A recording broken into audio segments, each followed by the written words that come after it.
Loneliness now penetrates ordinary life so deeply that people can sit among millions and still feel abandoned. It manifests not only in private grief, but also in the erosion of trust, care, and shared belonging. That is why lockdowns intensified an existing trend, rather than creating a wholly new human condition. Before distancing rules arrived, companionship was already being rented, measured, and quietly rationed by modern life. The pressure behind this crisis extends beyond the absence of friends or spending evenings alone in one room.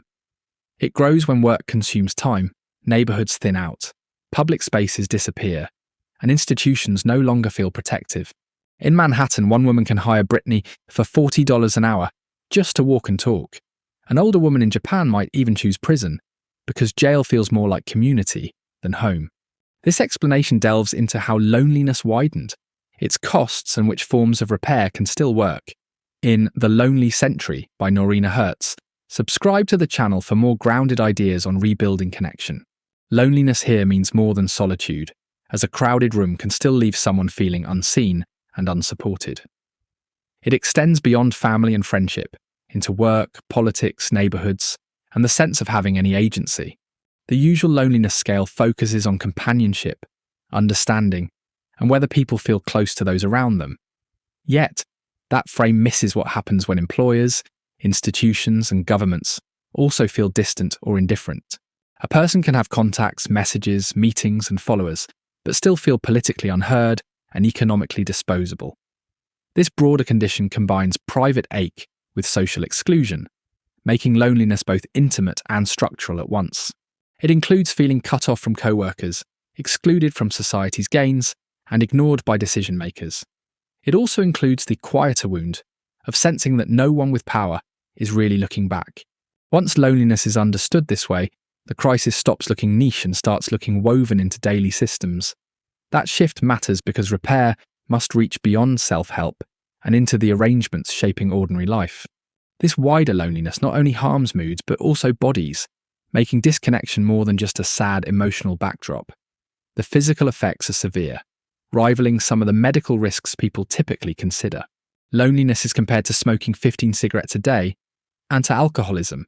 It is also framed as worse than not exercising and twice as harmful as obesity. The damage extends to budgets as well, with Medicare losing nearly $7 billion each year.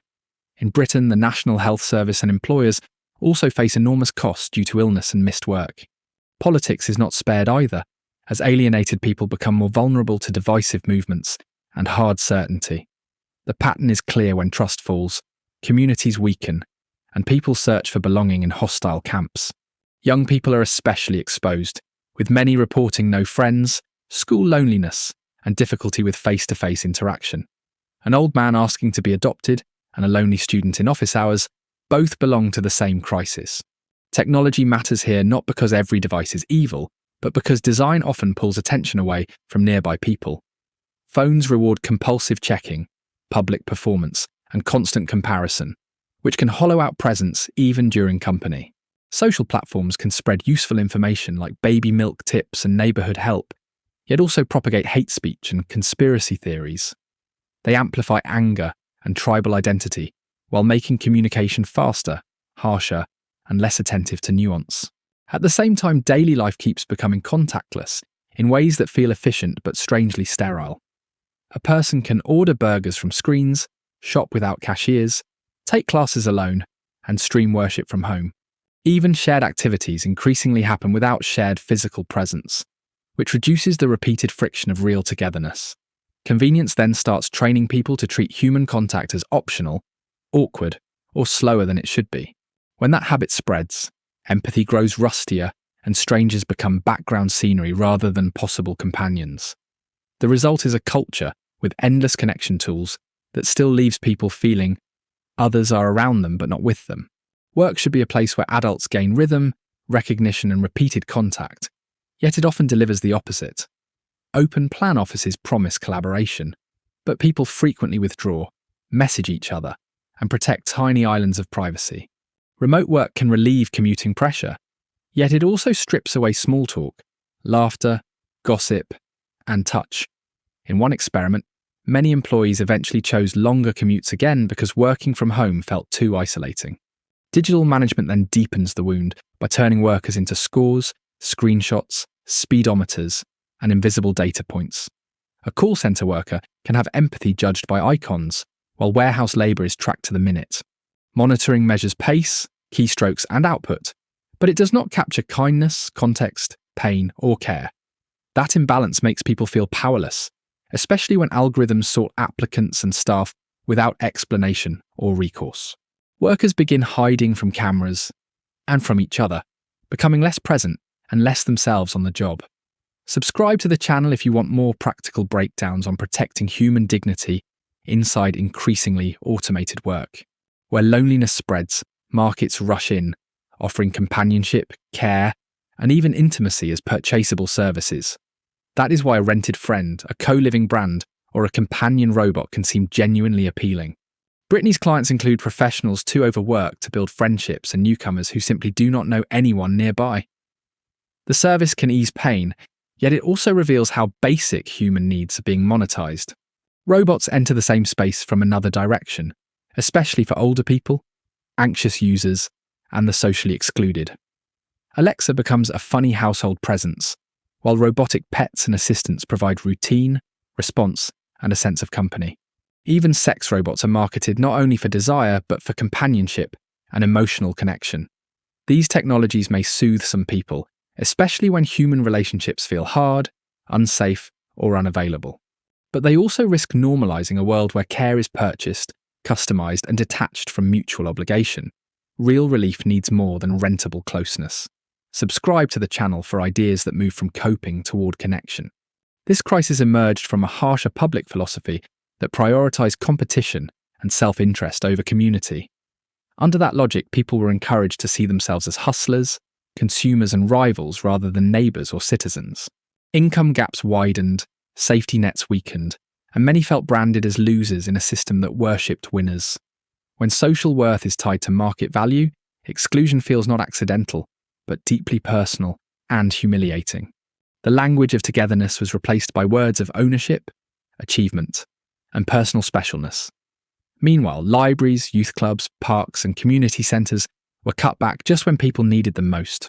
These places are crucial because they teach people how to gather and coexist, not just entertain. Without them, opportunities to practice civility, tolerance, and cooperation shrink across entire neighbourhoods and generations. A society organised around self-protection trains people to expect little care from states, employers, or strangers. Once that expectation hardens, loneliness stops feeling temporary and starts feeling like the default architecture of everyday life. When people stop participating in civic life, disagreements no longer get softened by familiarity, and suspicion takes its place. Loneliness then becomes political fuel, as isolated individuals seek certainty, identity, and someone to blame. Weak community ties are linked to a greater openness to right-wing populism across various countries. This connection makes sense because associations, volunteering, and local groups teach reliance beyond one's own group. Without such habits, opponents often appear malicious, stupid, or unreachable, rather than merely different. Repair requires structured encounters that can bridge divides and change perceptions. In Germany, strangers with opposing views met in cafes, churches, and beer gardens for long conversations. After just 2 hours, participants reported reduced prejudice, increased trust, and a stronger recognition of shared concerns like family. Similar work is done through food, theatre, sport, and civic service, which brings different people together to actually do things. The goal is not instant agreement, but rebuilding the muscle of listening without erasing differences. Repair begins when people feel cared for, heard, and empowered to shape their surroundings. This requires stronger worker voices, better wages, and protection from social media business models that erode community. It also demands more frequent and transparent democratic processes, not just occasional voting. In Camden, a diverse group of residents worked with facilitators to produce 17 climate recommendations. Taiwan's larger deliberative process demonstrates that governments can listen publicly and explain when they reject advice. Neighbourhood life needs rebuilding through stable rents, lively high streets, and support for community-minded businesses. Local bookstores, knitting circles, shared dinners, and welcoming cafes matter because they foster repeated face-to-face contact, building trust. Public spaces, from libraries to parks to superblocks designed for meeting rather than rushing, are equally important. Governments can help engineer diverse encounters through services, schools, and shared activities across class and culture. Connection becomes stronger when people not only consume community, but help create it together. A less lonely future will not arrive through one app, one therapy, or one clever product alone. It depends on changing systems that reward isolation and on daily choices that make care visible again. People need workplaces with dignity, politics with voice, streets with common space, and technology with humane limits. They also need repeated chances to meet those unlike themselves and discover shared fate beyond slogans.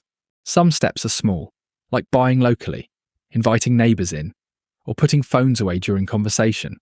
Others demand more courage, like backing fairer policies, resisting dehumanising business practices, and standing beside targeted groups. The broader shift is from consumer reflexes towards citizenship, from guarded self-interest toward practiced mutual obligation. Kindness matters here not as decoration, but as a skill that grows or withers through use.